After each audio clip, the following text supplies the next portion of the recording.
सींचत सींचत माली मर गया और मौज लई भवरंगा ने। जोड़त जोड़त मुंजी मर गया और मौज लई खरचन्ना ने। सारी दुनिया पच पच मर गई लेकिन मौज लई सतसंगा ने। तो शिव जी को और सती को नहीं बुलाया।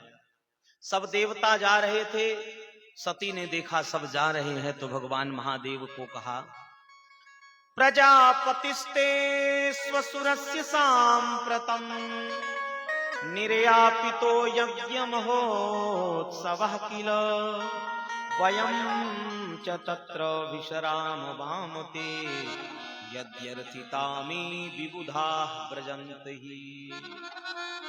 महादेव देखो ना, ये विमान जा रहे हैं, इनमें विमानों में बैठ के देव पत्नियां जा रही हैं और ये आपको पता है कहां जा रही है? आपके जो ससुर बाबा हैं वो यज्ञ कर रहे हैं। देखो, माताएं जब अपने मायके की बात करती है ना तो मेरे मेरे ज्यादा करती है। मेरे भाई के यहाँ, मेरे बाप के यहाँ, मेरी माँ के यहाँ, मेरे पापा के यहाँ। लेकिन सती ने मेरे नहीं कहा। क्यों? काम बनाना है ना, इसलिए। देखो, कोई काम बनाना हो तो पहले पति का मूड देख लो। ऐसे नहीं कि वो आया तपा हुआ और आते ही पैसे निकालो, पैसे निकालो। पहले जल पूछो, थोड़ी बैठाओ और कहो कि थोड़ा कम परिश्रम किया करो, हम 2 रोटी कम खा लेंगे। क्या जरूरी है क्या कि बहुत दिन भर परेशान रहते हो, सुबह चले जाते हो शाम को आते हो? कभी कभी आराम किया करो। लाओ तुम्हारे ये शौक उतार दूं, लाओ थोड़ी आ जाओ, कपड़ा उतार दूं, बैठ जाओ, ठीक है, सब ठीक चल रहा है। जब रिपोर्ट ओके मिल जाए तब धीरे से कह दो कि वो तो परेशानी में, लेकिन यदि 25,000 नहीं बोलो बोलो, नहीं रहने दो, कोई बात नहीं, ले लेंगे, क्या है, बिना हार के क्या। 25,000 डाउन पेमेंट देना है। हाँ, है कितने का? नहीं ज्यादा का तो नहीं और ज्यादा का लेना भी नहीं, हमें तो अपना जितना है उतने में ही गुजारा। 5 लाख का है बस हार। तो उस समय मूड मिल भी सकता है क्योंकि आपने सेवा किया तो। और किसी से लेने का ये तरीका है कि पहले उनकी थोड़ी तारीफ करो। अरे आप भले वो 1 रुपए ना निकालता हो, लेकिन आप कहो सच में मैं इस गली से निकल रहा था और मैंने कहा कि मैं मधुसूदन जी के पास जा रहा हूं। उन्होंने कहा रे वो तो राजा है इस क्षेत्र के। बहुत सच में इतना नाम, आनंद हो गया, गदगद हो गया मैं। बहुत दान करते हो आप, बहुत दानी हो। अरे आपके पिताजी, आपके बाबा जी, ये सब कितने दानी थे। फिर कहो कि एक छोटा सा यज्ञ कर रहे हैं, उसमें हम चाह रहे हैं आप भी थोड़ा सा एक सहयोग हो जाए। हालांकि आपके लिए तो थोड़ा ही है, 21,000 रुपए मात्र हैं। तो व्यक्ति सोचेगा भैया इतनी बखान किया तो अब तो देना ही पड़ेगा, है ना। इसीलिए सती ने कहा कि मेरे पिता नहीं, प्रजापति स्वसुरस्य, आपके ससुर यज्ञ कर रहे हैं और उस यज्ञ में मेरी बहनें आई हैं, मेरी बहनों के पति आए हैं। बहुत दिन हो गए, माँ से मिले, बहनों से मिले, बहनों से मिले, बहुत दिन हो गए। यदि आपकी आज्ञा हो तो महादेव हम भी चलें क्या? भगवान महादेव ने सती की इच्छा को जान के कहा, देखो देवी, यद्यपि माता पिता गुरु के यहां बिना बुलाए चले जाना चाहिए, यद्यपि मित्र प्रभु पितु गुरु गेहा जाई बिनु बोले न संदेहा। मित्र के यहाँ, प्रभु माने भगवान के यहाँ, गुरु के यहाँ, माता पिता के यहाँ बिना बुलाए चले जाना चाहिए, इसमें कोई संदेह नहीं करना चाहिए। लेकिन महादेव एक सूत्र देते हैं कि तदपि विरोध मान जहां कोई, तहां गए कल्याण न होई। सबको और बुलाया है, लेकिन जानबूझ करके आपको निमंत्रित नहीं किया, तो ऐसी जगह पे भी नहीं जाना चाहिए, अपमान होता है। अनाहुता अप्यभियन्ति सौहृदम भर्तुर गुरोर देह कृतश्चकेतनम।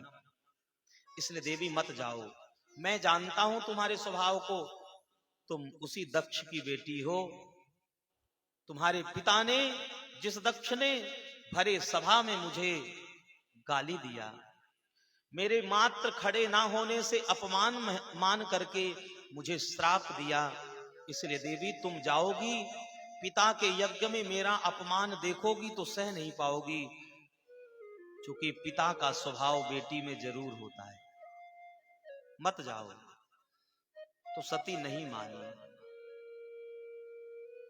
सती ने कहा कि नहीं नहीं, आप नहीं जानते, मैं जानती हूं। और यही होता है, तीन व्यक्ति को आप समझा नहीं सकते। बोलो जय श्री कृष्ण। पहला, छोटे बच्चे को नहीं समझा सकते। छोटा बच्चा किसी बात के लिए रीझ जाए, इतने प्रश्न करेगा कि आप समझा ही नहीं सकते। दूसरा, आप पड़ोसी को नहीं समझा सकते। आप भले बहुत बड़े ज्ञानी हैं, ध्यानी हैं, तपस्वी हैं, जोगी हैं, दानी हैं, लेकिन पड़ोसी यही कहेगा हमसे मत बताओ, हम सब जानते हैं, हम तो इन्हें अंदर से जानते हैं, भीतर से जानते हैं। और तीसरा एक और है जिसे आप समझा नहीं सकते, लेकिन मैं नाम नहीं लूंगा।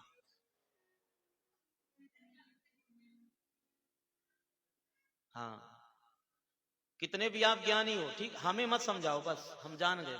हाँ, बोलो मत, बस मत बोलो, गया। मैं सब जानती हूं, मुझे समझाने की जरूरत नहीं है। तो सती ने कहा कि आप समझते नहीं हो, मेरे पिता के द्वारा पत्र जरूर भेजा गया होगा, हो सकता है पत्र लाने वाले ने विलंब कर दिया हो, अथवा पत्र लेके आने वाला हो, और यदि पत्र भी नहीं लेके आए तो मैं जाके पिता को समझा के आपके लिए पत्र भिजवाऊंगी।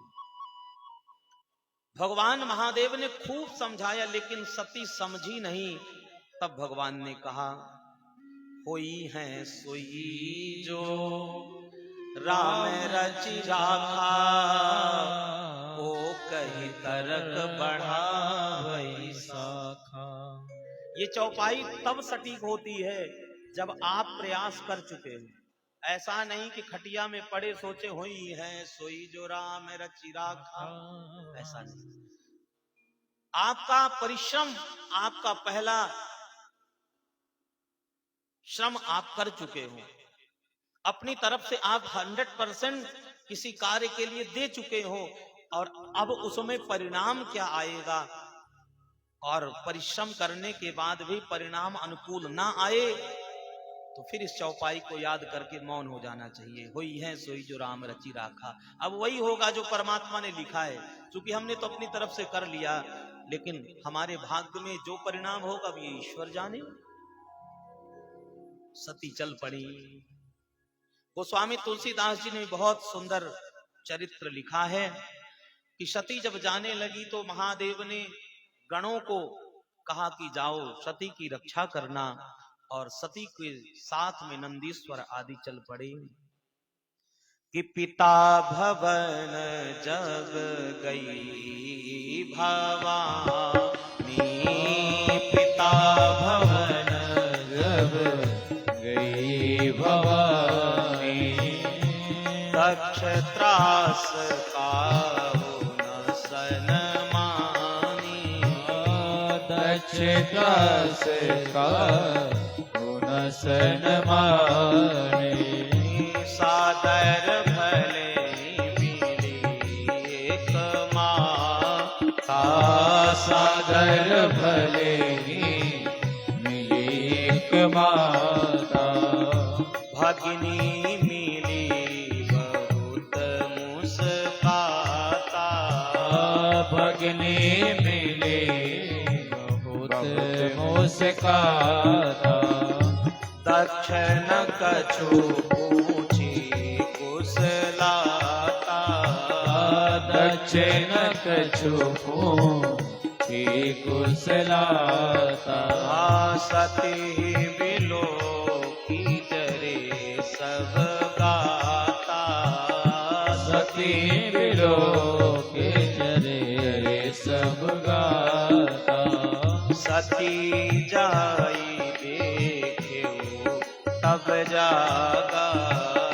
सती जाए दे क्यों जब जागा। कतहु न दीख शंभु कर भागा। कतहु न दीख शंभु कर भागा। तब चित चढ़े जो शंकर कहे। तब चित चढ़े वद शंकर कहो। तब चित चढ़े जो शंकर कहे। तब चित चढ़े वद शंकर कहो। प्रभु अपमान समुझियोर दहेउ। प्रभु अपमान मुझे दूर दहु। प्रभु अपमान समुझियोर दहेउ। प्रभु अपमान मुझे दूर दहु। सती गई तो, लेकिन दक्ष के भय के कारण किसी ने सती से राम राम तक नहीं किया। सादर भले मिली एक माता। मां तो आदर से मिली, लेकिन दक्ष प्रजापति ने पुत्री को देखकर मुंह फेर लिया। बेटी को बहुत बुरा लगा। देखो, कहते तो मायका है, लेकिन बेटी का मां से कम प्रेम होता है, अपने पिता से बहुत प्रेम होता है। मां यदि डांट दे तो बेटी इग्नोर कर देती है, बुरा नहीं मानती, लेकिन यदि पिता कुछ कह दे तो बहुत दुख होता है। सती ने सोचा चलो यज्ञशाला में देखूं, तो जा करके यज्ञशाला में क्या देखती हैं? अरुद्र भागम तम वीक्ष चाध्वरम। सबके लिए सुंदर सुंदर सिंहासन लगे हैं, सबके लिए सुंदर सुंदर आसन लगे हैं, लेकिन भगवान महादेव के लिए तो कोई आसन ही नहीं है। तब चित्त चढ़े जो शंकर कहे। प्रभु अपमान समुझियोर दहेउ। अब तो मेरे प्रभु का पिता ने अपमान किया, ये सुन सोचते ही हृदय में ज्वाला भड़कने लगी। और सती ने सोचा यदि मैं लौट के जाती हूं तो जाते ही बाबा कहेंगे, महादेव कहेंगे आओ दाक्षायणी, और उस दक्ष की बेटी कह के मुझे पुकारेंगे, जो मेरे पति के महत्व को ही नहीं जानता, जो महादेव का अपमान करने वाला है, जो शिव की ही महिमा नहीं जानता। ऐसे दक्ष का अब दिया हुआ ये शरीर मैं शिव के सामने कैसे ले जाऊंगी? इसलिए तजी हम तुरत तू। अब तो इस शरीर से शिव के सामने मैं जाऊंगी नहीं, इस शरीर को यहीं त्याग दूंगी। वहां जो बैठे थे सब देवताओं को सती ने कहा, सुनो, सुनहु सभासद सकल मुनिंदा, कही सुनी जिन शंकर निंदा। जो शिव जी की निंदा देख रहे हैं, जो शिव जी की निंदा कर रहे हैं, हे देवताओं सुनो, एक शास्त्र की मर्यादा है। यदि कहीं संत का, शंभु का, हमारे सनातन का कोई विरोध कर रहा हो, अपमान कर रहा हो, और आप वहां बैठे हो, तो बैठे मत रहो। काटिवता सुजीव जो बसाई, बस चले तो निंदा करने वाली की जिह्वा काट लो। और यदि सामर्थ्य नहीं है तो बैठे बैठे बुराई देखो मत। श्रवण मुंदिनत चलिए पराई, वहां से कान बंद करके चले जाना चाहिए। लेकिन तुम यहां बैठे शिव का अपमान देख रहे हो, कल्याण तुम्हारा होगा नहीं। ऐसा कह करके सती ने पद्मासन लगाया कि अस कहियो गे अगिनी तनु जारा। ओ अस कहियो गे अगिनी तनु जारा। भयो सकल मकहारा। भयो सकल मकहारा।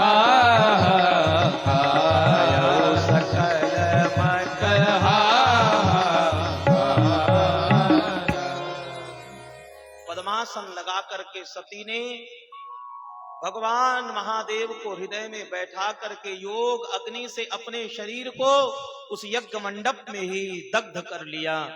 जैसे ही सती का शरीर जला, शिव के गण यज्ञ विध्वंस करने लगे। अब तो भगवान महादेव को देवर्षि नारद ने ये समाचार भी सुना दिया। भवो भवान्या निधनम प्रजापति रसत्कृताया अवगम्य नारदात। नारद जी ने जब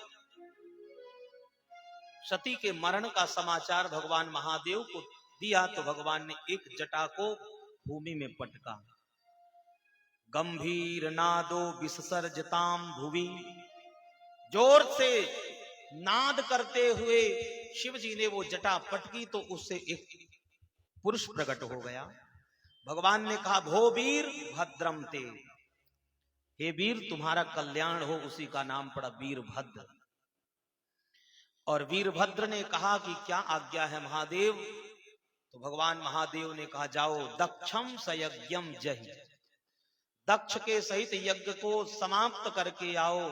और वीरभद्र को आज्ञा मिलते ही शिव के गणों को लेकर के जब चले तो यज्ञशाला में बैठे लोग चर्चा करने लगे कि ऐसा लगता है भैया बहुत जोर की आंधी आ रही है। तो किसी ने कहा ये आंधी नहीं आ रही है, वातानवांती, ये हवा नहीं है। तो किसी ने कहा ऐसा लगता है कि नगर को लूटने के लिए चोर आ रहे हैं। तो किसी ने कहा नहीं संति 10 सवा, ये चोर नहीं हो सकते। क्यों? बोले इस समय जो राजा है वो प्राचीन बरही है। प्राचीन बरही जीवति हो ग्रदंडा। और प्राचीन बरही का शासन ऐसा है कि यदि कोई डांका डाले, संपत्ति को चुराए, तो उसके यहां बुलडोजर चलवा देते हैं। राजा अच्छा हो ना तो बुलडोजर का डर बड़े बड़ों को ठीक कर देता है। वरना तो ऐसे ऐसे उग्रवादी हुए कि कोई जज उनके विपरीत फैसला नहीं देता था, कोई वकील विपक्ष में खड़े होता नहीं था, FIR तक भी लॉज नहीं होती थी, कोई FIR नहीं करता था। और जमीन ले रहे हो आप, लेकिन नाम होगा हमारे। हाँ, लेकिन योगी बाबा ने कमाल कर दिया। देखो, यदि राजा हो, यदि शासक अपनी पद की गरिमा को समझ करके और निस्वार्थ हो करके यदि समाज के लिए समर्पित हो जाए तो कोई भी कार्य ऐसा नहीं जो नहीं हो सकता। एक शब्द हम सब सुनते थे, कौन सा शब्द? यथा राजा तथा प्रजा। सुना है ना सबने कि जैसा राजा वैसी प्रजा। लेकिन ये उदाहरण चरितार्थ उस दिन हो गया जिस दिन रामलला सरकार 22 जनवरी को भव्य दिव्य मंदिर में विराजे और पूरे देश में जय श्री राम का नारा हो गया।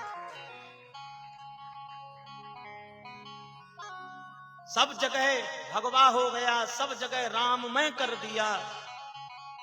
इसीलिए कहते यथा राजा तथा प्रजा। वरना तो कुछ लोग ऐसे हैं कि मंदिर में गए तो पुजारी जी ने चंदन लगाया तो पलट के तुरंत रुमाल निकाल के उसको साफ कर दिया। टोपी पहनाया तो टोपी को बड़े शान से पहन लिए। ये भारत भूमि कोई पृथ्वी का टुकड़ा नहीं है। गायंत देवा किल गीत कानी धन्यास्तिते भारत भूमि भागे। ये भूमि, भारत की जो भूमि है, ये वीर भोग्या वसुंधरा, और ये पृथ्वी कोई सामान्य नहीं, डरपोक को जन्म नहीं देती। ये तो भगवान राम, भगवान कृष्ण, सुभाष चंद्र बोस, भरत सिंह, भगत सिंह, सुखदेव, राजगुरु, ऐसे वीरों को जन्म देने वाली ये भूमि है। इसीलिए देवता कहते हैं कि धन्यास्ति ते भारत भूरि भागे, वो धन्य है मनुष्य जो इस भारत भूमि में जन्म लिए हैं। ऐसा कौन सा पुण्य किया होगा जो भारत भूमि मिली है, ये देवता कहते हैं। गायन्ति देवाः किल गीतिकानि, इसी भागवत में है, पंचम स्कंध में वर्णन है कि देवता कहते भैया यदि कोई आपको लोभ दे कि चलो स्वर्ग चले जाओ, वैकुंठ चले जाओ, तो मना कर देना। बोले क्यों? बोले यदि वैकुंठ चले जाओगे तो मिलेगा क्या? अरे बोले वैकुंठ तो सब जाना चाहते हैं। बोले वैकुंठ में जाओगे तो सुख भोग के सामग्री सब मिलेगी, सुंदर महल मिलेगा, बिस्तर मिलेगा, पदार्थ मिलेंगे, लेकिन वहां एक चीज नहीं मिलेगी, भगवान की कथा नहीं मिलेगी। न यत्र वैकुंठ कथा सुधा पगा, वैकुंठ में कथा नहीं है भगवान की। आप सोचोगे कि कथा तो होती, यदि कोई कथा व्यास वहां पहुंच जाता तो जरूर वो कथा सुनाता, क्योंकि कथा व्यास बिना सुनाए रह ही नहीं सकते। इसका मतलब ऐसा लगता है वैकुंठ में ये कथा सुनाने वाले व्यास नहीं जाते। ये कथा सुनाने वाले व्यास फिर कहां जाते? वो नरक में जाते होंगे। बोले नहीं भैया, जिस समय कल सुना रहे थे हमारे आदरणीय कृष्ण भारद्वाज जी, कल बता रहे थे कि जब भगवान राम जाने लगे तो अयोध्या में जितने रहने वाले थे उनसे कहा चलो, सब चलो। हनुमान जी से भी कहा तो हनुमान जी ने कहा सरकार ये बताओ, हम तो चलेंगे तब जब आपके साकेत में हमें कथा मिले। तो क्या कथा मिलेगी? बोले नहीं हनुमान, कथा तो नहीं मिलेगी। क्यों? राम जी ने कहा जहां मैं रहता हूं वहां मेरी कथा नहीं होती। तो हनुमान जी कहते प्रभु यदि आपकी कथा नहीं है तो मैं नहीं जाऊंगा। तो राम जी ने कहा, हनुमान जी ने कहा तो आप होते कहां हैं ये बताइए। तो राम जी ने कहा जहां मैं रहता हूं वहां मेरी कथा नहीं होती, लेकिन मेरी जहां कथा होती है वहां मैं जरूर रहता हूं। मेरी जहां कथा होती है मैं वहां। तो हनुमान जी ने हाथ जोड़ के कहा सरकार ये घाटे का सौदा किसी और को करवाओ आप, हम घाटे का सौदा थोड़ी करेंगे। अरे आपकी कथा भी मिले और आप भी मिलो यदि ऐसा इस भूमि पर तब जब तक सुलभ रहेगा तब तक ये हनुमान कहीं जाने वाले नहीं है। इसलिए जब भी भगवान की कथा होती तो सबसे पहले हनुमान जी आते। यत्र यत्र रघुनाथ कीर्तनम तत्र तत्र कृतमस्तकांजलिम। और एक श्रोता को कैसे कथा में बैठना चाहिए ये हनुमान जी बताते हैं। हनुमान जी आके बैठते हैं तो हाथ जोड़ के कृतमस्तकांजलिम, नीचे सिर को झुका के अंजलि को हाथ को जोड़ करके, और बाष्पवारि परिपूर्ण लोचनम, आंखों से झरझर आंसू झरने लगता है और कथा में भगवान की निमग्न हो जाते हैं। इसलिए देवता कहते हैं न यत्र वैकुंठ कथा सुधा पगा, वैकुंठ में कथा नहीं है। न साधवो, वहां कोई महापुरुष महात्मा ब्राह्मण नहीं मिलेंगे जिनके आप आशीर्वाद ले सके, वहां सब आशीर्वाद देने ही वाले हैं। भागवतास्तदाश्रय, न वहां भगवान के भक्त हैं। न यत्र यज्ञेश, न वहां यज्ञ है, न वहां उत्सव है। यहां तो रोज उत्सव है भैया, कभी सटतिला एकादशी है, कभी देव उठनी एकादशी है, कल सटतिला एकादशी है ना, हाँ। कभी होली है, कभी दिवाली है, कभी जन्माष्टमी है, कभी रामनवमी है, कभी नवरात्रि है, कभी शिवरात्रि है। कितने उत्सव है। ये भारत उत्सव की भूमि है मेरे भाई बहन। ये भारत ऐसा है जहां रोज उत्सव है, रोज उत्सव। इसलिए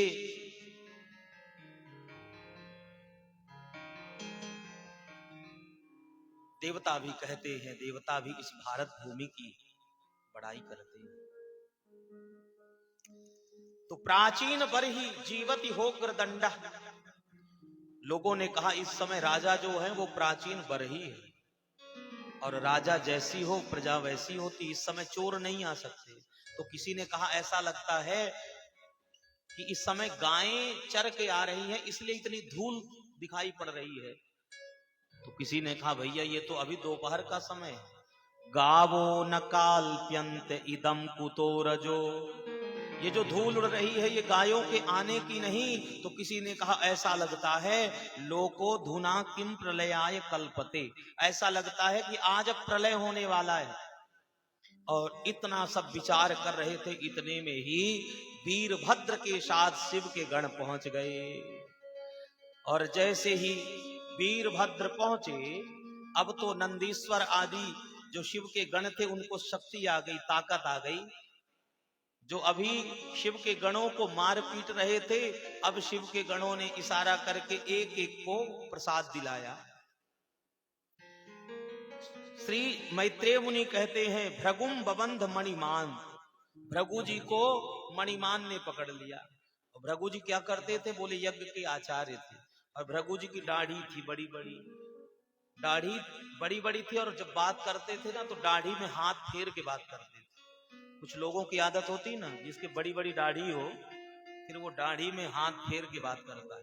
तो इशारा करके शिव के गणों ने कहा पहले बाबा की दाढ़ी पकड़ो।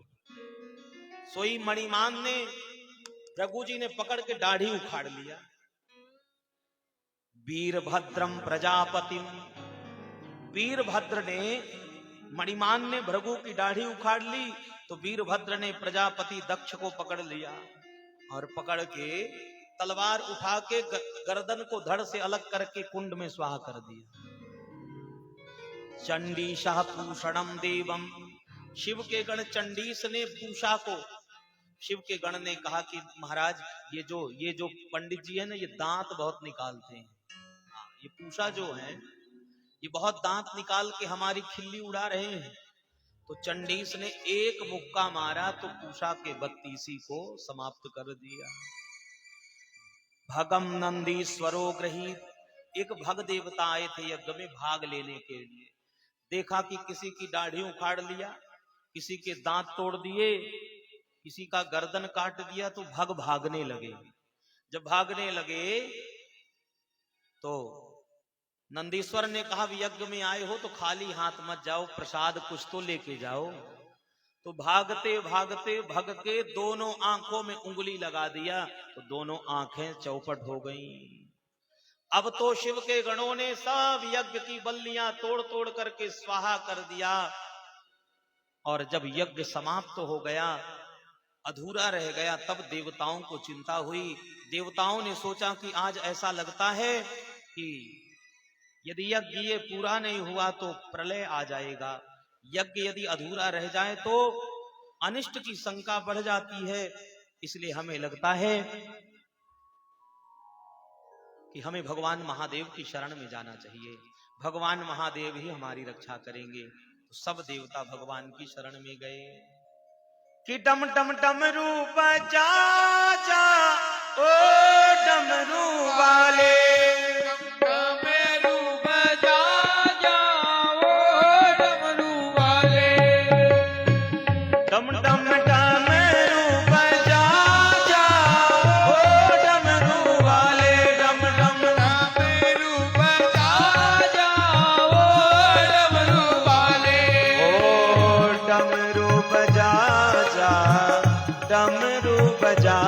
जा, डमरू बजा जा, डमरू बजा जा, डमरू बजा जा, डमरू बजा जा, डम डम डमरू बजा जा ओ डमरू वाले, डम डम डमरू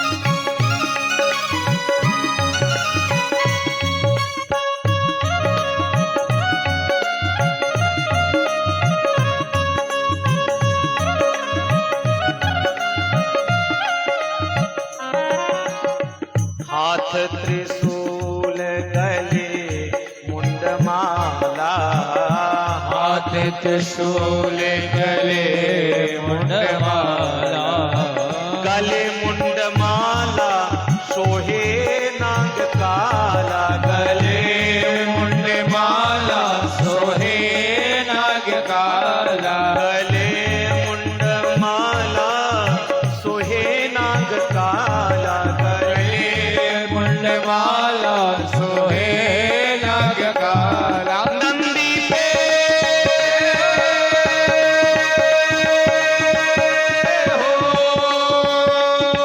नंदी पे चढ़ के आ जाओ डमरू वाले, नंदी पे चढ़ के आ जाओ डमरू वाले, डम डम डमरू बजा जाओ डमरू वाले, डम डमरू बजा जाओ हर हर महादेव।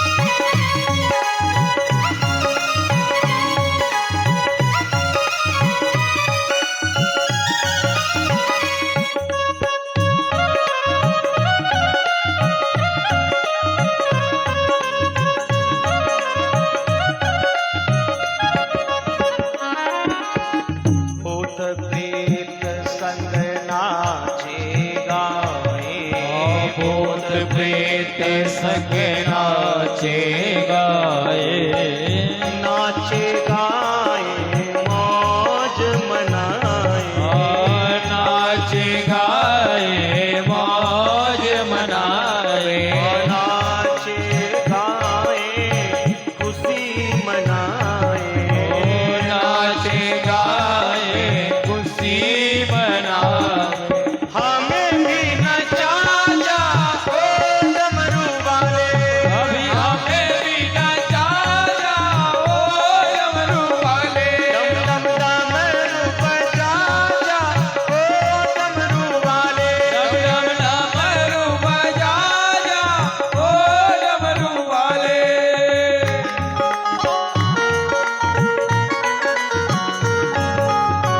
एक बार कहिए हर हर महादेव।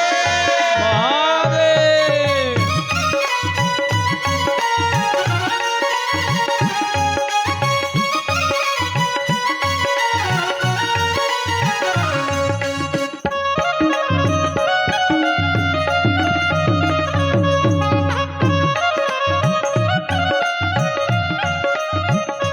भांग धतूरे का भोग लगाते, भांग धतूरे का भोग लगा के, भोग लगाते, भोग लगाते, ओ भोग लगा के, भोग लगा के, भोग लगाते, भोग लगाते, भोग लगा के, भोग लगा के। कभी मेरे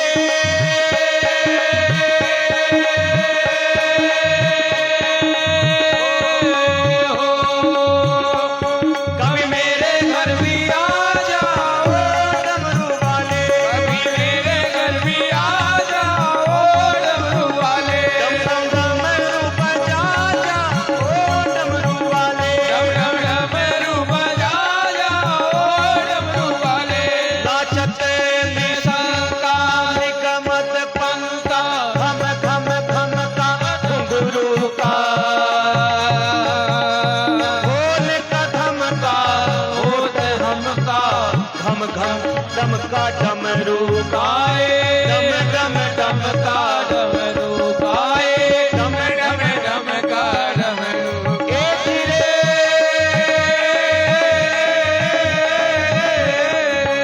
रणतूर रणंका फिर भड़ंका, गगन खड़ंका गहरेशा, जय देव सिद्धेशा हरण कलेशा, मगन हमेशा माए साए, मगन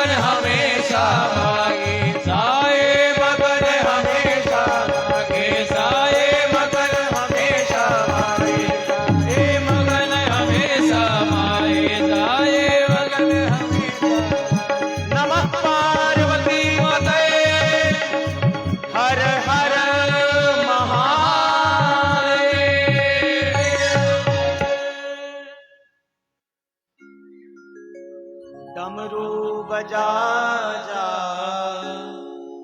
डमरू बजा जा, डमरू बजा जा, डमरू बजा जा, डम डम डमरू बजा जा, ओ डमरू वाले। नमः पार्वती पतये हर हर महादेव। अब जय श्री राम का नारा पूरा हो गया, अब तो महादेव की बारी है। हर हर महादेव। अयोध्या का काम हो गया, अब तो काशी और उसके बाद मथुरा। हमारे बीच में श्री मेवाराम राठौर जी संघ के वरिष्ठ कार्यकर्ता हैं जो आए हैं। आइए हम मंच पे आपको आमंत्रित करते हैं। बहुत बहुत स्वागत, जोरदार करतल ध्वनि से आप श्री का अभिनंदन वंदन स्वागत।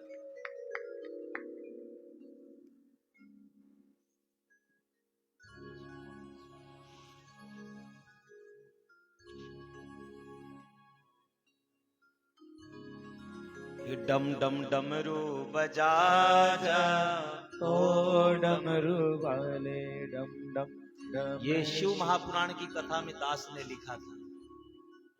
2-3 वर्ष हो गए, 2019 19-20 में तो सब देवता भगवान महादेव की शरण में गए और भगवान महादेव तो आशुतोष हैं। आशुतोष का अर्थ ही है आशु तुष्यति, जो शीघ्र प्रसन्न हो जाए, जो भगवान के भक्त के भावना को नहीं, जो भक्त की क्रिया पे ही रीझ जाते हैं, ऐसे भगवान महादेव हैं। जल्दी प्रसन्न भी हो जाते हैं और देने में भी अवढर दानी है। देवताओं ने भगवान महादेव से यज्ञ संपन्न करने की प्रार्थना करी तो भगवान महादेव आए। लेकिन आके भगवान ने देखा कि यज्ञशाला में तो चारों तरफ सब बांस बल्लियां टूटी पड़ी हैं, यत्र तत्र सब मृत पड़े हैं। तो भगवान ने कहा भैया यजमान कहाँ हैं? तो हाथ जोड़ के देवताओं ने कहा सरकार ये रहे यजमान। तो देखा कि यजमान का धड़ तो है लेकिन सिर गायब है।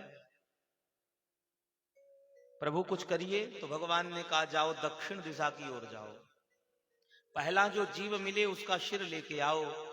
और अभिमान का प्रतीक बकरा मिल गया, बकरे का सिर लेके आए और भगवान महादेव ने यज्ञशाला में ही ओपन सर्जरी कर दी। दक्ष प्रजापति के धड़ से वो सिर लगाया, सोई दक्ष प्रजापति उठ के ऐसे बैठ गए जैसे सोता हुआ बालक उठ के बैठ जाता है। और भगवान महादेव की बड़ी सुंदर स्तुति करते हुए दक्ष प्रजापति ने कहा भूयानुग्रह अहो भवता क्रतो में दंडस्त्वया मयि भृतो यद्यपि प्रलब्धः न ब्रह्म बंधु सुचवाम भगवन्नवज्ञा तुभ्यं हरेश्च कुतैव धृतव्रतेषु। हे महादेव, आपने मेरे इस यज्ञ को खंडित करके मेरे सिर का छेदन करके आपने कृपा ही किया है। भूयात अनुग्रह, आपने अनुग्रह किया। क्यों? क्योंकि आप हैं दंडपाणी। आप उद्दंडों को दंड देने के लिए ही दंडपाणी के रूप में विराजमान है। और आपके रहते हुए भी यदि कोई उद्दंड बचा रहे तो ये दंडपाणी की मर्यादा को खंडित करने वाला है। इसलिए आपने बड़ी कृपा करी। न ब्रह्म बंधु सुचवाम भगवन अवज्ञा, मैंने आपके वचनों का अनुसरण किए बिना, आपकी महिमा को जाने बिना मैंने आपका अपराध किया है। इसलिए हे महादेव मुझे क्षमा करिए। दक्ष प्रजापति जब भगवान महादेव की स्तुति कर रहे हैं ना, उस समय चूंकि बकरे का मुंह लगा है तो बकरे जैसा ही बोल रहे हैं, बोलो जय श्री कृष्ण। और बकरे जैसे बोल रहे हैं, तो भगवान महादेव को ससुर के मुंह से ये बकरे जैसा बोलना इतना अच्छा लगा कि भगवान को बहुत जोर की हंसी आ गई। भगवान को हंसी आ गई, भगवान मुस्कुराए। सबने सोचा कि अब भगवान मुस्कुरा दिए, इसका मतलब काम बन गया। और भगवान तो भैया जल के चढ़ाए जमलोक ते उबार लेत, चंदन के चढ़ाए चक्रवर्ती कर देत है। कि चावल के चढ़ाए 14 लोक बख्श देत, दीप के दिखाए सातों द्वीप दे देत है। तो हर हर कहत से हरत है कलेश सब, हर हर कहत से हरत है कलेश सब, और गाल के बजाय से निहाल कर देत है। इसलिए शिव जी की पूजा करते समय जो बम बम बोलते हैं ना, बकरे जैसे गाल बजाते, और ये सुन करके भगवान महादेव को अपने ससुर की याद आ जाती है और तुरंत प्रसन्न हो जाते हैं। भगवान महादेव ने दक्ष प्रजापति के द्वारा यज्ञ को संपन्न कराया, और जब महादेव जाने लगे इतने में ही भृगु जी आए। भृगु जी आए और भृगु जी ने जैसी आदत थी, जैसे ही दाढ़ी में हाथ लगाया, देखा तो दाढ़ी तो साफ थी। हाथ जोड़ करके कहा, प्रभु आपके गण मणिमान ने हमारी दाढ़ी, हमारी शोभा ही उखाड़ ली। तो मणिमान ने कहा, सरकार ये दाढ़ी में हाथ फेर फेर के पंडित जी खूब इशारा कर रहे थे, इसको पकड़ो, इसको बांधो, उसको मारो। भृगु जी ने कहा, सरकार अब जो गलती हो गई सो हो गई, कृपा करो, दाढ़ी बिना तो मन ही नहीं लगता, आधा टाइम कट जाता था। हाँ, तो भगवान ने कहा, अब ये पूरी दाढ़ी तो नहीं आएगी, लेकिन आगे आगे की इतनी आ जाएगी, जिसे फ्रेंच कटिंग कहते हैं। इतने में पूषा आ गए।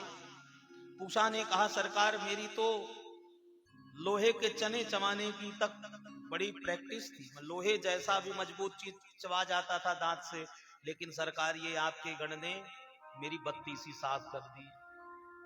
भगवान ने कहा, ज्यादा दांत निकालोगे, दूसरे को दांत दिखाओगे, तो परिणाम यही होता है। अब सतुआ घोर के पियो और हरि का नाम जपो, इसी से कल्याण है। तो इतने में ही भग देवता आ गए। भग देवता ने कहा, सरकार हम क्या बताएं आपसे, आए तो थे यज्ञ में भाग लेने, लेकिन भागते भागते भी भाग नहीं पाए, देखो हमारी दोनों आंखें साफ हो गई। भगवान ने कहा, आए थे बुराई देखने, यदि बुराई देखोगे तो बुराई करने वाले को तो पाप मिलता ही मिलता है, जो बुराई को देखता है उसे भी पाप का परिणाम भोगना पड़ता है। इसलिए अब आंखें नहीं, मित्र की आंखों से देखोगे, माने दूसरे की आंख से देख सकते। इस प्रकार से भगवान महादेव ने यज्ञ संपन्न कराया। इस कथा का जो सारांश है वो समझिए।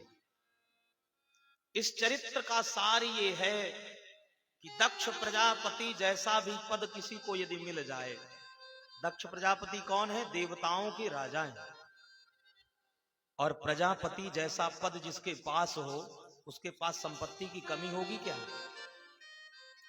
तो संपत्ति भी कम नहीं थी, देवताओं के स्वामी थे, और यज्ञ भी किया। कौन सा यज्ञ किया? बृहस्पति 100 नाम का यज्ञ किया। आचार्य भी कोई कमजोर नहीं थे, भृगु जी आचार्य थे, लेकिन फिर भी दक्ष प्रजापति के यज्ञ में 2 की कमी के कारण यज्ञ संपन्न नहीं हुआ। वो 2 की कौन सी कमी है? बोले कोई भी आप यज्ञ करिए, यदि 2 चीजों की कमी हो जाए तो भले करोड़ों रुपए आप खर्च कर दो, लेकिन यदि 2 की कमी है तो यज्ञ का फल निष्फल ही हो जाएगा। पहला है श्रद्धा, दूसरा विश्वास। ये 2 की ही कमी थी। भगवान महादेव कौन है? तो भगवान महादेव विश्वास है, अब भवानी श्रद्धा है। गोस्वामी तुलसीदास जी कहते हैं, भवानी शंकर वंदे श्रद्धा विश्वास रूपिणौ। आप कर्ता के प्रति यदि श्रद्धा नहीं है, आचार्य के प्रति, और आचार्य के प्रति उनकी विधि के प्रति और भगवान के प्रति यदि श्रद्धा और विश्वास नहीं है तो चाहे आप करोड़ों रुपए आप खर्च कर दीजिए, आप अच्छा टेंट लगवा सकते हैं, यज्ञ मंडप बना सकते हैं, सामग्री ला सकते हैं, आचार्य बुला सकते हैं, लेकिन श्रद्धा और विश्वास से रहित यदि आपका यज्ञ है तो वो यज्ञ निष्फल ही हो जाता है। इसीलिए विधिहीनम अशिष्टान्नम मंत्रहीनम अदक्षिणम श्रद्धा रहितम यज्ञम तामसम परिचक्षते। शास्त्र कहता है जो विधि विहीन यज्ञ होता है, मनमाने यज्ञ जो करे, अशिष्टान्नम जिसमें खान पान की शुद्धि ना हो, मंत्रहीनम जो मंत्र से हीन यज्ञ हो, अदक्षिणम जो दक्षिणा से हीन यज्ञ हो, और जो श्रद्धा से रहित यज्ञ हो, ऐसा यज्ञ तामसी यज्ञ कहलाता है। और तामसी यज्ञ करते थे राक्षस, और जो राक्षस है वो कभी सुखी रहे नहीं। बोलो जय श्री कृष्ण। भगवान महादेव के इस चरित्र को सुनाया मनु महाराज के दो पुत्रों का चरित्र श्री मैत्रेय मुनि ने विदुर जी को, श्री शुकदेव महर्षि ने शुकदेव परीक्षित जी को सुनाया। जाये उत्तान पादस्य सुनीति सुरुचिस्तयोः सुरुचि प्रेयसी पत्युर्नेतरा यत्सुतो ध्रुवः। मनु महाराज के जो दूसरे पुत्र हैं जिनका नाम है उत्तानपाद, ये उत्तानपाद दो विवाह करते हैं और एक रानी से एक संतान होती है, दो संतान हुई। बड़ी रानी का नाम है सुनीति, छोटी का नाम है सुरुचि। बड़ी से पुत्र हुए ध्रुव, छोटी से उत्तम। विचार करिए ये उत्तानपाद कौन है? तो सुखदेव जी कहते हैं ये जीव ही उत्तानपाद है। उत ऊर्ध्व पादौ, जिसका पैर ऊपर और सिर नीचे रहता है, वही है उत्तानपाद। मां के गर्भ में जब जीव रहता है तो सिर इसका नीचे और पैर ऊपर होता है। और ऐसे उत्तानपाद के दो विवाह हुए। एक विवाह तो सुनीति के साथ हुआ, उससे पुत्र ध्रुव हुए। दूसरा सुरुचि से हुआ और सुरुचि के उत्तम हुए। ये सुनीति क्या है? बोले ये जीव ही उत्तानपाद है। और प्रत्येक जीव के दो विवाह होते हैं। एक है नीति, माने एक है वेद का बताया हुआ मार्ग, जिसे कहते हैं सत्कर्म का मार्ग, श्रेष्ठ मार्ग। और दूसरा है जो मनमाना चलते हैं। लोग कहते जब तक 2 नंबर का ना करो तब तक थोड़ी घर द्वार बनता है, गाड़ी मकान थोड़ी आता है।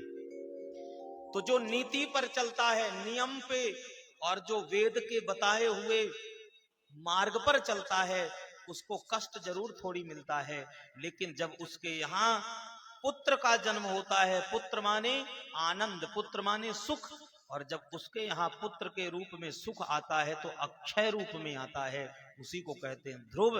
और जो मनमाने चलता है, देखने में तो बहुत बड़ा मकान है, बड़े सुंदर सुंदर पत्थर मकराना कौन कौन से लगा रखे हैं, मड़ियां जड़े किमार हैं, सुंदर डरलप के गद्दे हैं, बड़ी सुंदर एसी वातानुकूलित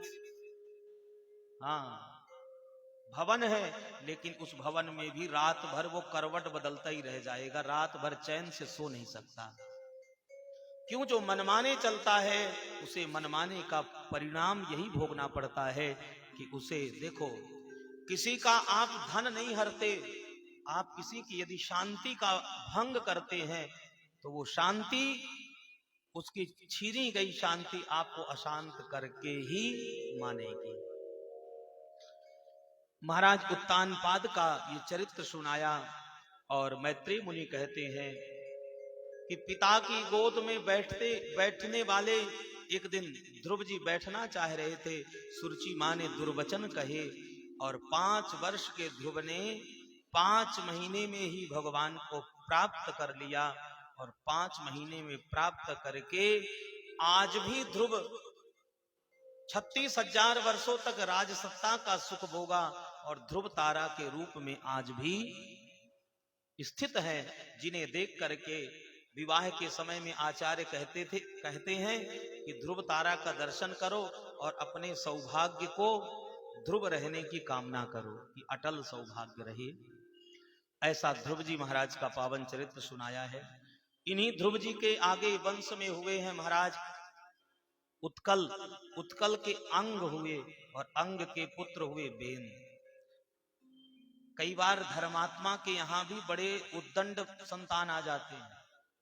महाराज अंग तो बड़े धर्मात्मा थे, लेकिन इनका जो पुत्र बेन हुआ, ये बेन इतना उद्दंड था कि इस बेन ने राज सत्ता प्राप्त करते ही यज्ञ में, गौ सेवा में, इन सब जगह बाधा पहुंचाना शुरू कर दिया।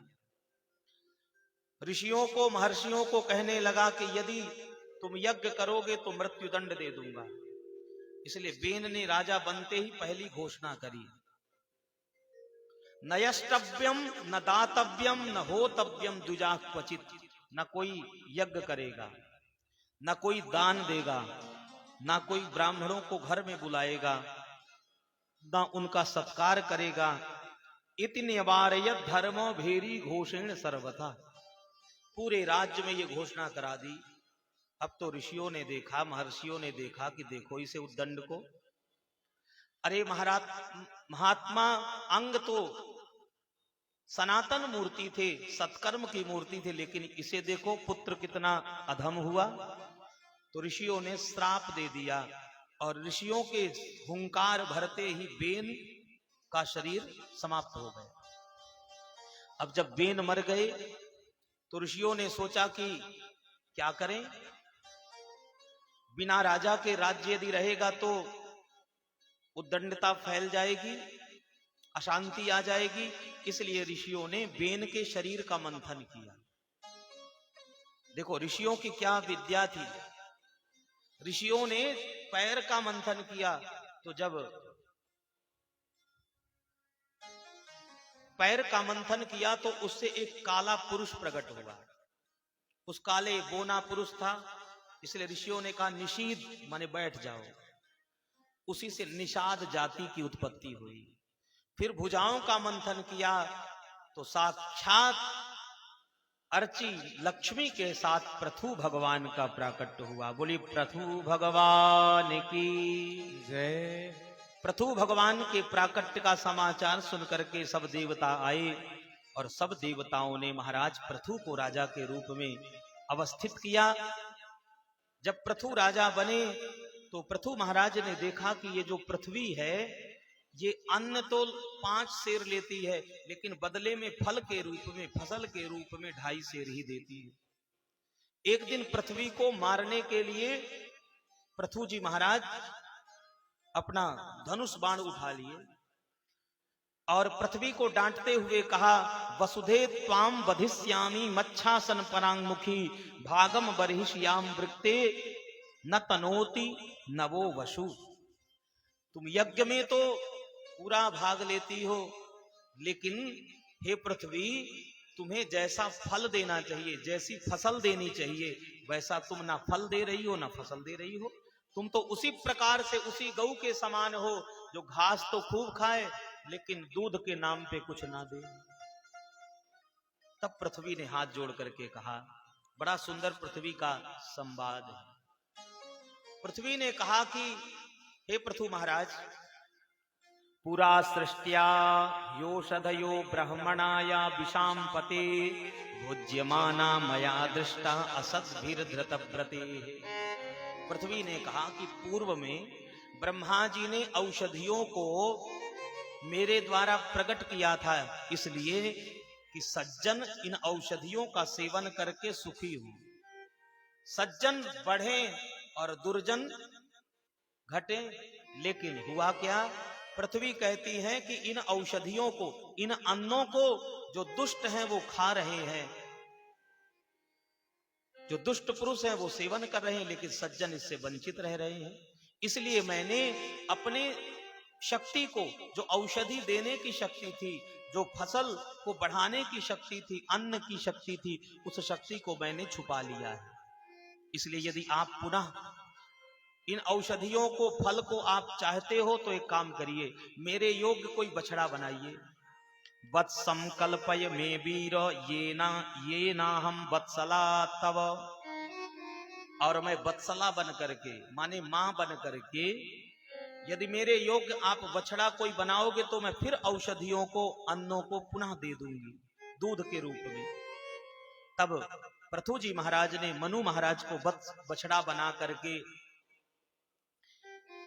ततो नन्ये यथा कामम दुद्धु पृथु भाविताम औषधियों का दोहन किया। बृहस्पति जी को बछड़ा बना करके वेदों का दोहन किया दूध के रूप में वेद। देखिए जो गाय के 4 थन हैं वही 4 वेद हैं। पृथु महाराज ने बृहस्पति के द्वारा 4 थनों से 4 वेदों को बृहस्पति के द्वारा बछड़ा बना करके दुहा। कृत्वा वत्सम सुरगणा इंद्रम सोमभूदुहन, इंद्र को बछड़ा बना करके सोम रस का दोहन किया। बोलो जय श्री कृष्ण। जिसे आजकल लोग पी करके अपने को एजुकेटेड मानते हैं, बड़ा आदमी मानते। बोलो जय श्री कृष्ण। जय श्री कृष्ण। लेकिन पीने वाला चाहे वो कुंटलों पी डाले, चाहे हौली की हौली खाली कर डाले, लेकिन पीने वाले को कुछ मिला नहीं।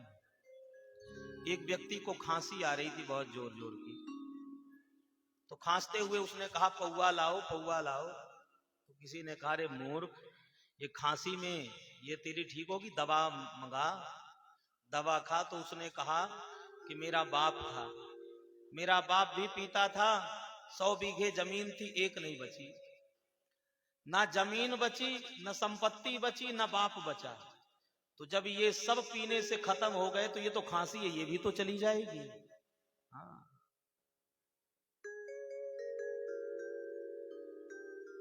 तो सोम रस का दोहन इंद्र के द्वारा किया। हिरण्यमयेन पात्रेण वीर्यम ओजो बलम पय, स्वर्ण पात्र में वीर्य तेज और बल का दोहन किया। दैत्यों को प्रहलाद को बछड़ा बना करके अनेक प्रकार के औषधियों का दोहन किया है।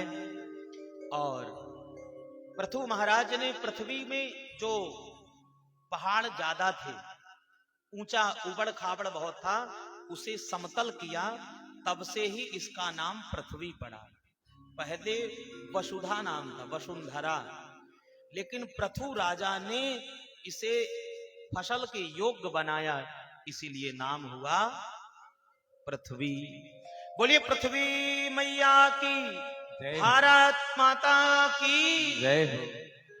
हमारे बीच में विश्व हिंदू परिषद की मातृशक्ति संयोजिका उत्तरी विभाग की एडवोकेट मोनिका जैन जी आई हैं। आपका बहुत बहुत अभिनंदन, स्वागत। जय जय राधा रमण हरि बोल, जय जय राधा रमण हरि बोल, जय जय राधा रमण हरि बोल, जय जय राधा रमण हरि बोल। हरि बोल हरि बोल हरि बोल हरि बोल, हरि बोल हरि बोल हरि बोल हरि बोल, हरि बोल हरि बोल हरि बोल हरि बोल, हरि बोल हरि बोल हरि बोल हरि बोल, हरि बोल हरि बोल हरि बोल हरि बोल, हरि बोल हरि बोल हरि बोल हरि बोल। राधा रमण हरि बोल, हरि बोल। जय जय राधा रमण हरि। जय जय जय राधा रमण हरि बोल, जय जय राधा रमण हरि बोल, जय जय राधा रमण हरि बोल, जय जय राधा रमण हरि बोल। जय जय श्री राधे, जय जय श्री राधे, जय जय श्री राधे। श्री सुखदेव जी महाराज ने पृथु जी का चरित्र गाया और इन्हीं के आगे वंश में चल करके पृथु जी ने 100 अश्वमेध यज्ञ किया।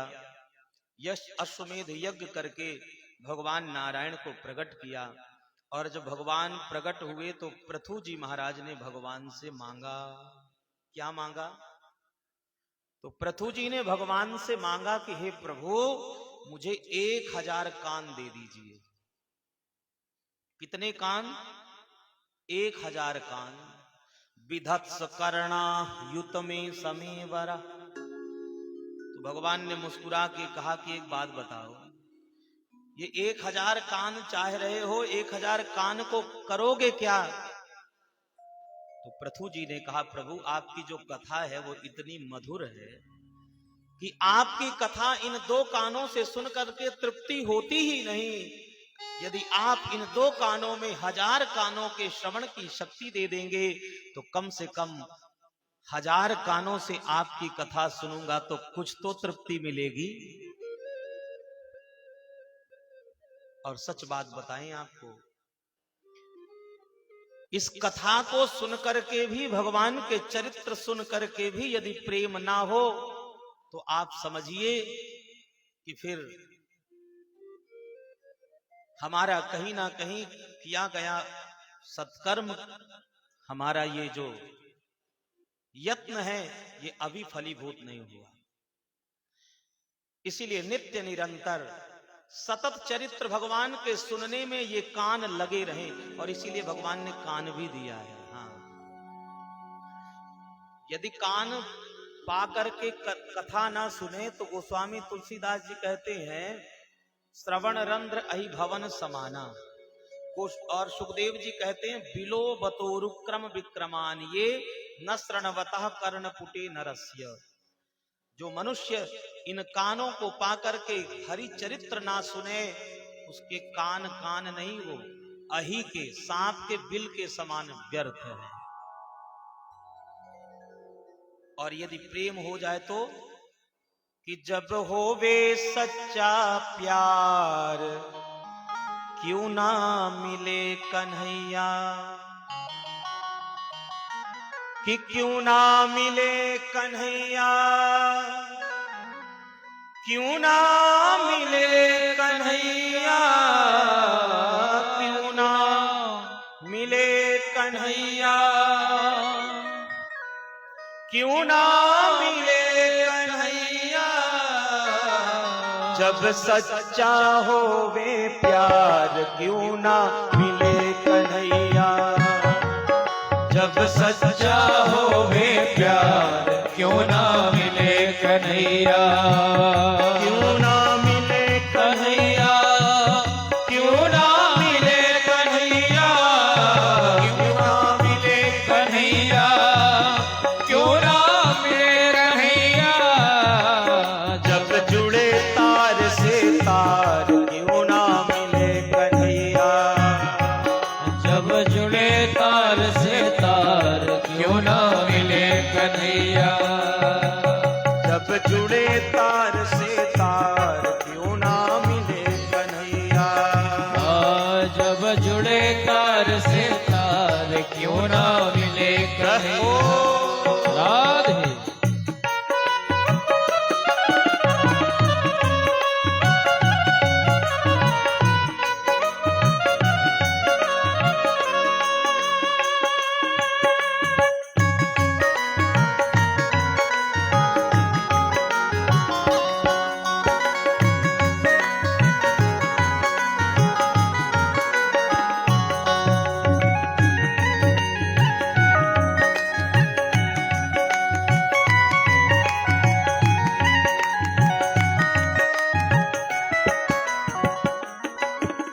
चंचल मन को तू समझा ले, चंचल मन को तू समझा ले, चंचल मन को तू समझा ले, चंचल मन को तू समझा ले। हरि चरणों में प्रीति लगा ले, हरि चरणों में प्रीति लगा ले। चंचल मन को तू समझा ले, चंचल मन को तू समझा ले। हरि चरणों में प्रीति लगा ले, हरि चरणों में प्रीति लगा ले।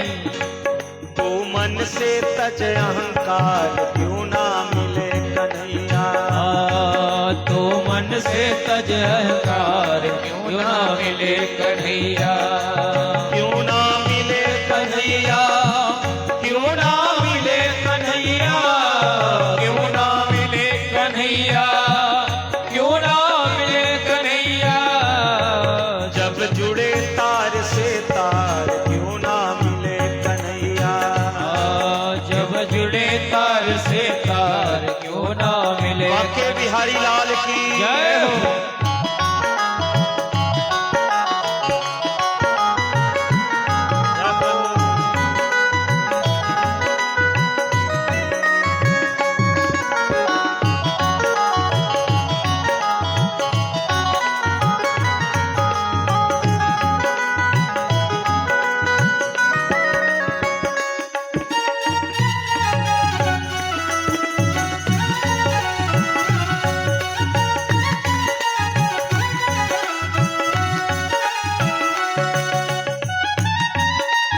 पिता ने जब प्रहलाद सताया, पिता ने जब प्रहलाद सताया, अपने प्रभु का ध्यान लगाया, अपने प्रभु का ध्यान लगाया। पिता ने जब प्रहलाद सताया, पिता ने जब प्रहलाद सताया, अपने प्रभु का ध्यान लगाया, अपने प्रभु का ध्यान लगाया, अपने प्रभु का ध्यान लगाया, अपने प्रभु का ध्यान लगाया।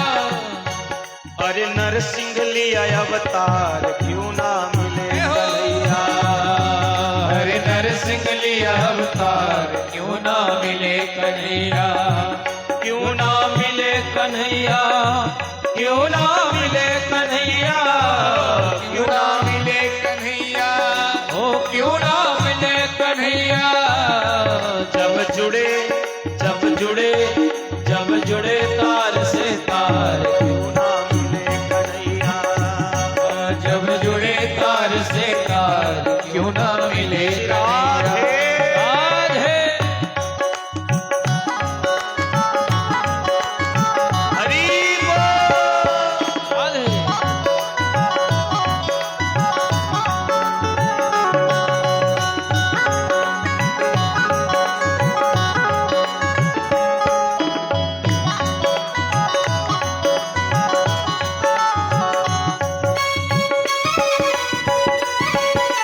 भक्तवत्सल भगवान की जय हो।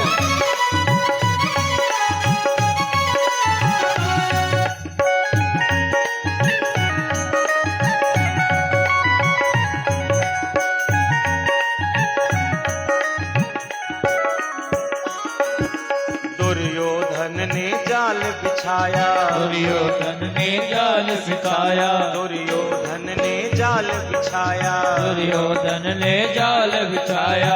अर्जुन कृष्ण शरण में आया, अर्जुन कृष्ण शरण में आया, अर्जुन कृष्ण की शरण में आया, अर्जुन कृष्ण की शरण में आया। दुर्योधन ने जाल बिछाया, दुर्योधन ने जाल बिछाया, अर्जुन कृष्ण की शरण में आया, अर्जुन कृष्ण की शरण में आया। तू शरण में बन सारथी कृष्ण मुरार, क्यों ना मिले कन्हैया। पर सारथ कृष्ण मुरार, क्यों ना मिले कन्हैया, क्यों ना मिले कन्हैया, हो क्यों ना मिले कन्हैया। क्यों ना मिले कन्हैया, क्यों ना मिले कन्हैया। जब होवे सच्चा प्यार, क्यों ना मिले कन्हैया। जब होवे सच्चा प्यार, क्यों ना मिले कन्हैया।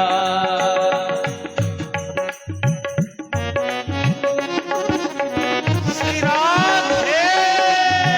राधे।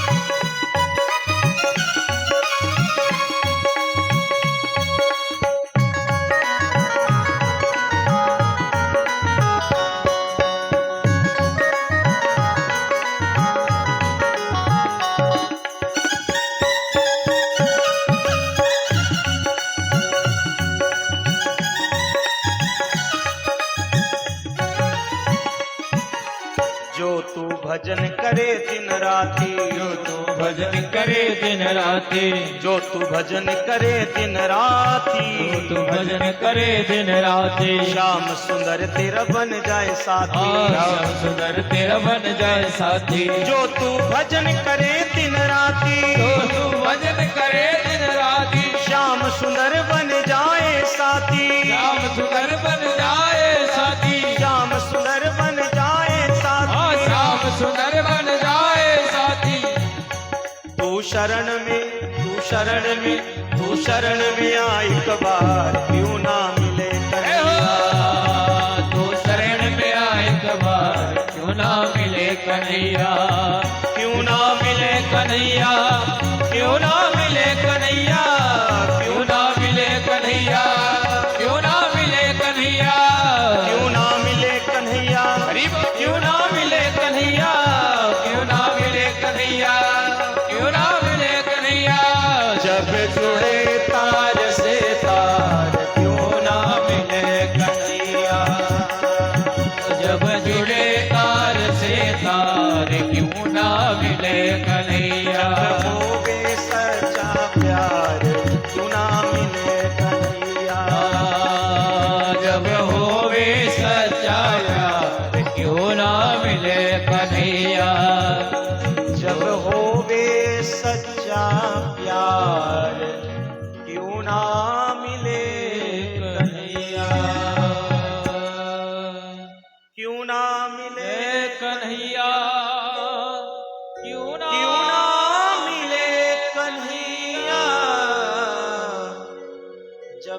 जुड़े तार से तार क्यों ना मिले कन्हैया।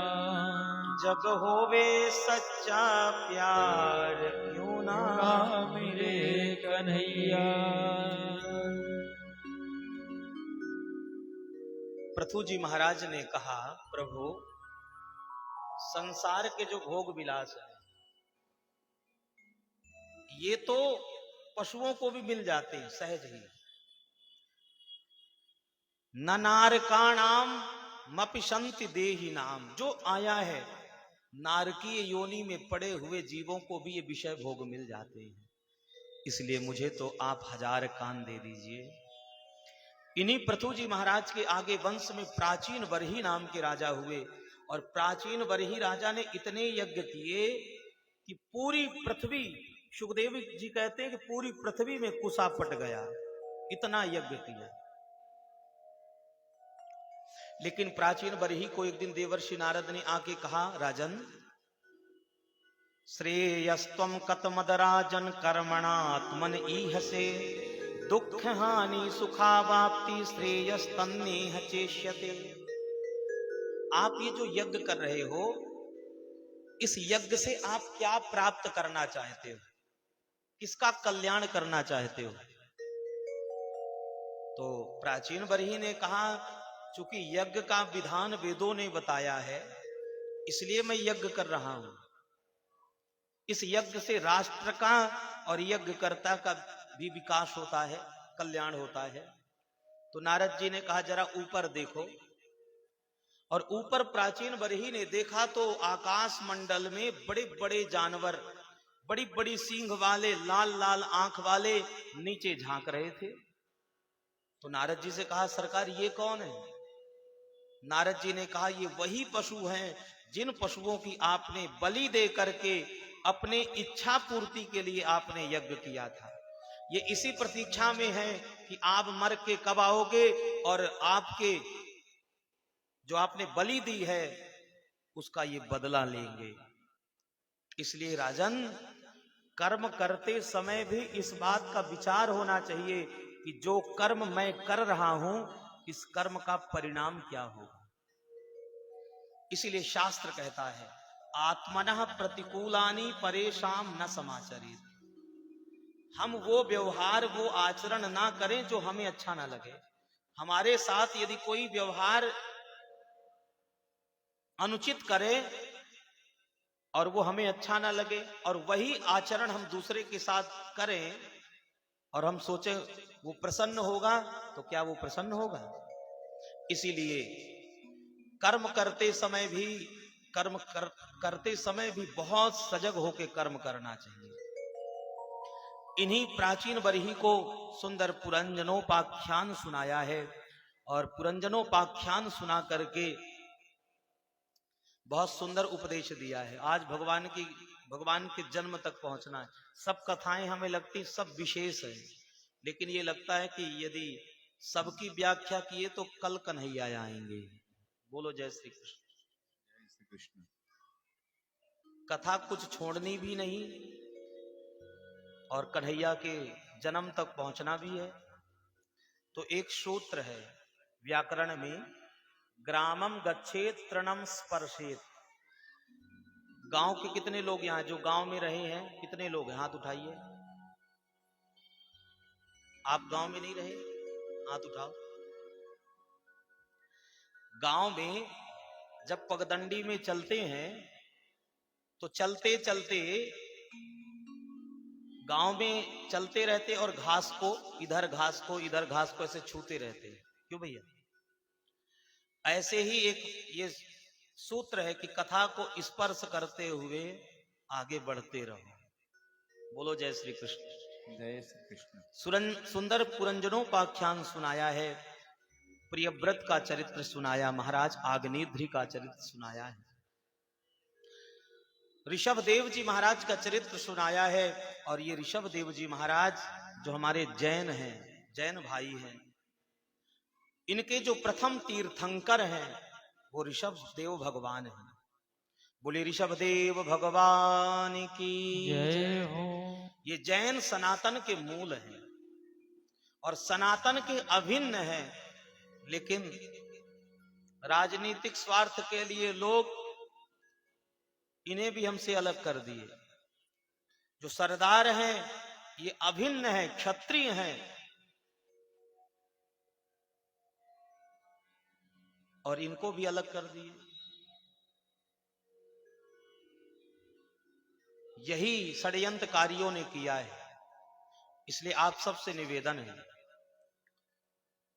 हमारे सरदार जैन ये सब हमारे अभिन्न अंग हैं, और इन सब को हम साथ लेकर के ही सनातन की कल्पना कर सकते हैं।